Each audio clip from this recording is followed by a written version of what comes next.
Hey guys, Chet Donath Outdoors, and this area right here, we actually had this huge oak fall right here, and so my dad has been cutting it up and pushing the brush away, and so what it's done is it is exposed a bunch of the forest with some sunlight, and we've also got a lot of bare dirt showing, and so I could just let this all grow up again, but what I did is I put a double man stand in here.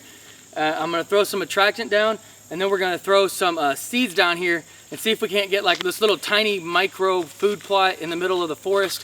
And I don't really intend for them to come in here and just like, you know, be in here all night eating a lot, but I'm hoping that it'll be kind of like a staging area as they pass on to the bigger ag fields. They'll come through here right before daylight or right before sunset, and they'll kind of stage in this area and maybe eat some of this before they go back to those ag fields, and hopefully give me a little bit more time to get a shot off. So I got my son and my daughter out here today helping me out a little bit.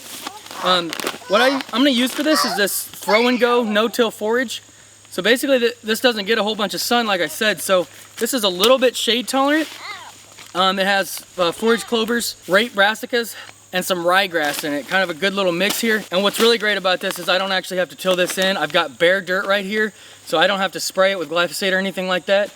Like the bare dirt's perfect. I'm gonna throw this down on there and make sure it gets good seed to ground contact, and this should do okay. I'm expecting there's 60% chances of rain tonight, and I'm really hoping, I'm crossing my fingers that we get that, because that'll really help start this off right and germinate it. In these logging roads that we made to get back here, there's also a lot of bare earth as well, because he came through here with the skid steer and he scraped a lot of that foliage off of there, so it's just basically bare dirt. So with that being said, I'm going to be trying to use basically some of this clover in here. This is a mix of white clover and red clover. This is the Clover Pro by Evolved Harvest. So basically clover is very shade tolerant, it's very quick to germinate, and I'm hoping that by throwing this on these logging roads, because it doesn't get a whole bunch of sun, because it's just a thin strip, you know, about 8 foot wide, it's not going to get a whole bunch of sun. I'm hoping that it'll be okay with some clover in there, and because it is a shade tolerant plant, that it'll grow okay in there. And it does go fast. So season's already kicked off, it's already started. So I'm hoping that this is gonna at least get some germination by mid-October and hopefully hold them in here.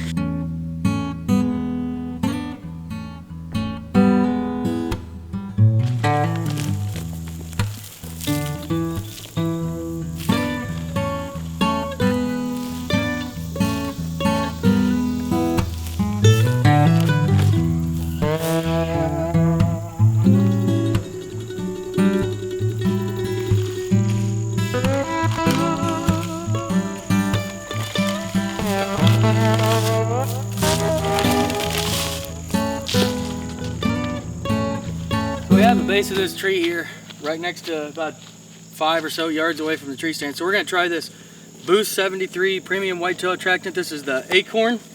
So we're just gonna dump this sucker right on the stump here and hope that my son doesn't try to lick it off there before the deer get to it.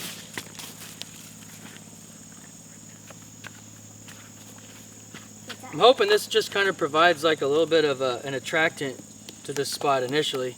They're putting on this stump, it'll hopefully kind of hold it a little bit longer. Don't even think about it, boy. It smells so good. It smells pretty good, doesn't it? Kind of sweet. So we have everything seeded. So now we'll give it about 7 to 10 days and come back and check it and see what we have.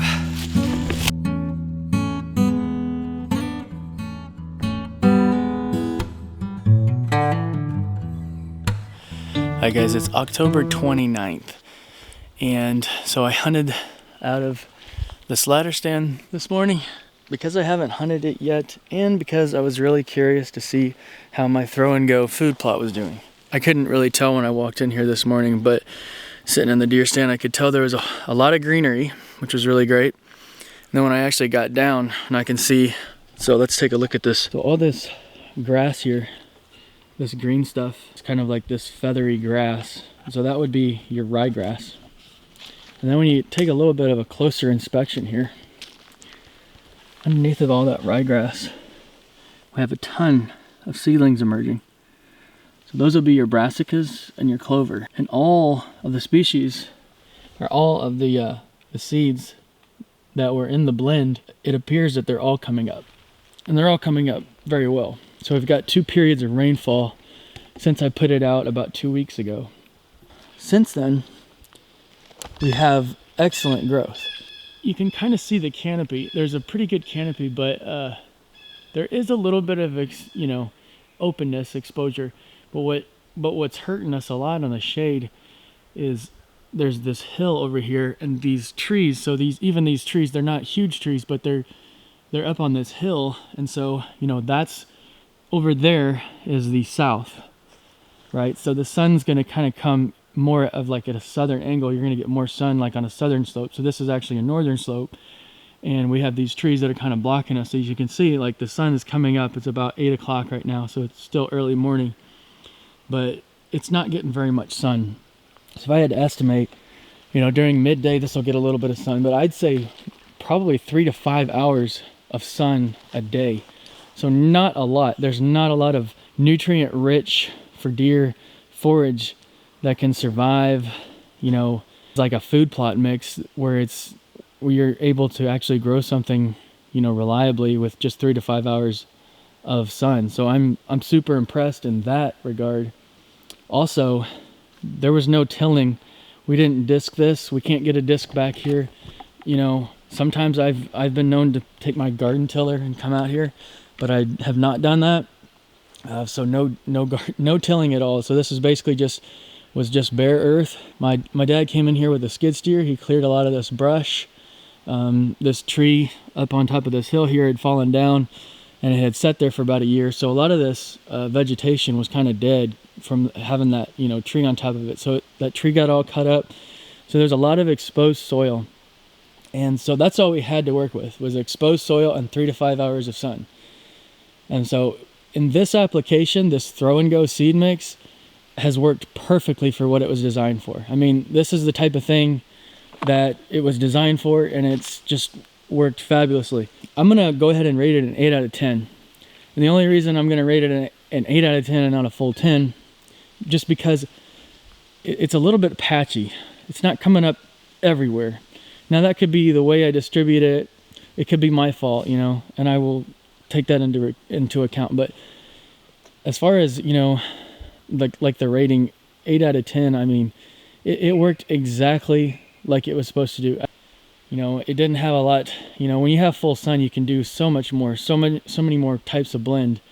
And when you have, a good worked up soil, a lot more seed blends are going to work, really great that deer just absolutely, it's a magnet to them. So this stuff is probably not going to impress them too much right now until we get some cold weather. And then when those brassicas are mature, they're going to be a lot more sweeter after some cold weather and some frost. So hopefully we can get, I'm really excited to see what we're gonna come up with in about 2 or 3 weeks from now, when this has had some time to kind of mature, maybe even get a little bit more rainfall. And then even a month down the road, I really would like to know, like, mid-October, end of October, what this is going to look like. So hopefully the cold weather, because it's pretty cold this morning. I think it was 45 degrees this morning. So hopefully that doesn't slow the growth rate. But as far as just doing like this review for this particular seed blend, it's just worked great. Like I said, I'm very impressed with it. So if you have something like this where you need to use this and apply this in this way, where you just have maybe some bare earth, maybe you sprayed it with glyphosate or whatever, and Roundup and burned down the vegetation, and maybe you just like most hunters, and they don't have a disc and farm equipment and everything, and you don't want to get out there with a tiller. If you can find a way to get the vegetation away, and you can at least work with like 3 to 5 hours of sunlight. If you have that situation and you want to get a little food plot in there, a little honey hole or a little micro plot, whatever you want to call it, this particular seed blend, Throw and Go by Evolved, works great. I'll give it 8 out of 10 for the review. Hopefully down the road this will be a honey hole. I've seen a lot of nice bucks come through here, but it's sort of hit and miss because there's about 80 acres of solid woods here, and so it's just really hard to figure out where they're going to be, especially when the acorns are hitting. I mean, they could be anywhere in here. Tons and tons of white oaks scattered all over the place. So it's really hard to say where they're going to be, and it might change from day to day or week to week. But hopefully this food plot is going to provide me with something late season. I can come out here with my son, and we can have some good hunting experiences. As far as the attractiveness to deer, they are coming in here already.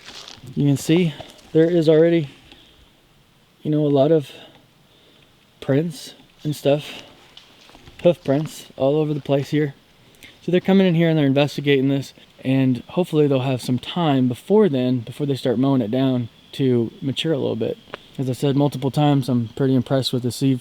So further up this hill, on the way down here, there's like a logging trail, or whatever you want to call it, down here. Basically just a small road, doesn't get hardly any sun at all.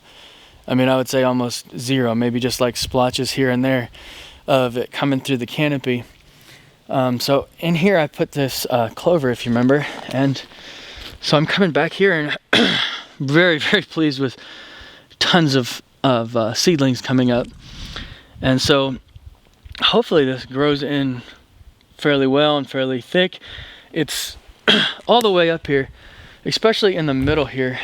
It's kind of in patches, so I'm wondering if, as you can see, kind of like these sun spots coming through here, just some places are getting just a lot more sun than other places. That might have something to do with, why there's these spots or whatever, but I can see like all the way through here, these seedlings are emerging and they're just doing really, really good. So if this can kind of fill with clover, I'm hoping that this logging road is sort of like, it's going to have like a food source for them, clover all along here, and so they'll be able to just kind of come along here, browse on this clover until they get into the larger food plot area there. I'll have my deer stand set up, and hopefully have a lot of action in this area. I'm pretty impressed with both of those blends, the clover and the throw and go. As far as the clover goes, I mean, clover is such an attractive food source to deer. To be able to get it to grow kind of like in the woods right here with so much cover around, I think that's going to draw in bucks. I mean, they're going to come in here and be able to eat this. Does are going to come in here and obviously eat this, and then during the rut, those bucks are going to be right after the doe. So yeah, super happy with this. I love seeing this right here, because I know that if this can mature and get a little bit bigger, this is just going to be diamond in the rough. I mean, this is going to be excellent place to be during these late season hunts.